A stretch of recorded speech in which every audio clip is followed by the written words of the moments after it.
तर आता बातमी आहे बदलापूरमधून। बदलापुरात राष्ट्रवादी अजित पवारांच्या उमेदवाराकडून मतदारांना पैसे वाटपाचं प्रकरण समोर आलेलं होतं। राष्ट्रवादी काँग्रेसच्या उमेदवार प्रभाकर पाटील यांनी पैसे वाटपाचा आरोप जो आहे तो फेटाळलेला आहे। विरोधकांकडून बदनाम करण्यासाठी कटकारस्थान केलं जातंय असा आरोप प्रभाकर पाटील यांनी केलेला आहे। आज महाराष्ट्र राज्याचे मुख्यमंत्री आज बदलापूर शहरात सभा आहे। राष्ट्रवादी आणि भाजपची युती आहे। पैसे प्रभाकर पाटील वाटत होता ही माझ्यावर केलेले सर्वप्रथम हे आरोप खोटे। आत्ता यांनी एक ठरवलेले कारस्थान आहे, मला कुठेतरी बदनाम करण्याचा प्रयत्न आहे। मी सोशल मीडियावर बघितलं, माझं नाव घ्यायला लावतात आणि काहीतरी माझ्यावर आरोप करतात। भाजपाचे कार्यकर्ते व्यावसायिक सुद्धा असतात असं चित्रा वाघ यांनी म्हटलंय। घरात पैसे ठेवणं काही चुकीचं नाही असं देखील चित्रा वाघ यांनी म्हटलं। मालवणमध्ये सापडलेल्या पैशाच्या प्रकरणावरती आता चित्रा वाघ यांनी ही प्रतिक्रिया दिली। त्यावरती आमचे नेते नितेश राणे यांनी उत्तर दिलेलं आहे। मी प्रवासामध्ये होते त्यावेळेला मी पाहिलं की कार्यकर्त्यांसोबत लोक व्यावसायिक पण असतात, आपला वेगळ्या वेगळ्या पद्धतीचे त्यांचे स्वतःचे बिझनेस असतात, छोटे मोठे बिझनेस असतात आणि त्याच्यासाठी आपल्या घरामध्ये पैसे ठेवणं हे काही चुकीचं नाही आहे। परंतु आता पोलीस, निवडणूक आयोग सगळेजण त्याच्याबद्दल माहिती घेत आहेत, चौकशी करतायत। तर पुण्यातील मुंडवा जमीन गैरव्यवहार प्रकरणामध्ये अजितदादांनी राजीनामा द्यावा असं लक्ष्मण हाकेंनी म्हटलेलं आहे। अंजली दमानी यांची मागणी योग्य असल्याचं लक्ष्मण हाकेंनी म्हटलं।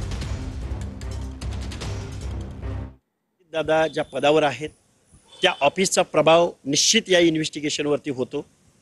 त्यामुळे अजितदादांच्या प्रभावातून मुक्त होऊन जर याची चौकशी व्हायची असेल आणि कोण आरोपी आहे त्या आरोपीला शिक्षा व्हायची असेल तर दादांनी राजीनामा दिला पाहिजे। हे मत मी अगोदरही व्यक्त केलेलं आहे आणि आजही तेच मत व्यक्त।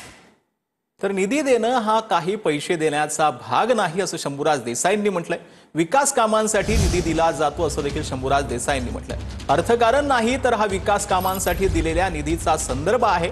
शरद पवारांच्या वक्तव्यावरून शंभूराज देसाईंनी ही प्रतिक्रिया दिली। निधी देणं म्हणजे काय पैसे देण्यातला भाग नाही, हा विकास कामांसाठीचा निधी।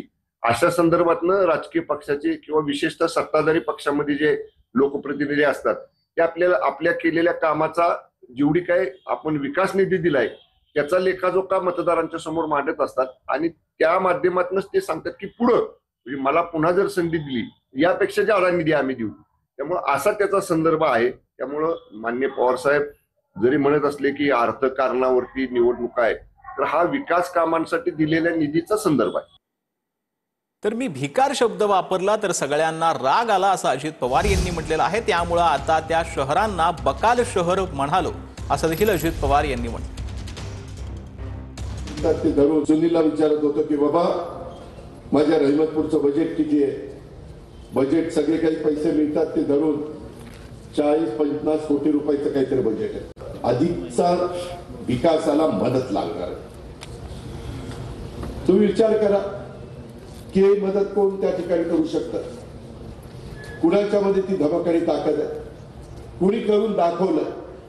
आता ही लोक येतात ना भाषण करायला, मी मध्ये जरा बोललो तर भिकार शब्द वापरला तर सगळ्यांना इतका राग आला ते भिकार मी मागे घेतला। बकाल, तुमची शहरं तुम्ही बकाल करू नका असं म्हणतो। तर बोगस जन्म मृत्यू दाखले रद्द करण्याचे महसूल मंत्र्यांनी आदेश दिलेले आहेत। दाखल्यांच्या नोंदणीबाबत मार्गदर्शक सूचना जारी करण्यात आल्या। राज्यात बेकायदेशीर पद्धतीनं आणि खोट्या कागदपत्रांच्या आधारे मिळवलेल्या जन्म मृत्यू दाखल्यांचं रॅकेट मोडणार आहे। केवळ आधार कार्डच्या पुराव्यावर दिलेले आणि संशयास्पद वाटणारे जन्म मृत्यूचे दाखले आणि नोंदी तात्काळ रद्द करण्याचे आदेश महसूल विभागानं दिलेले आहेत।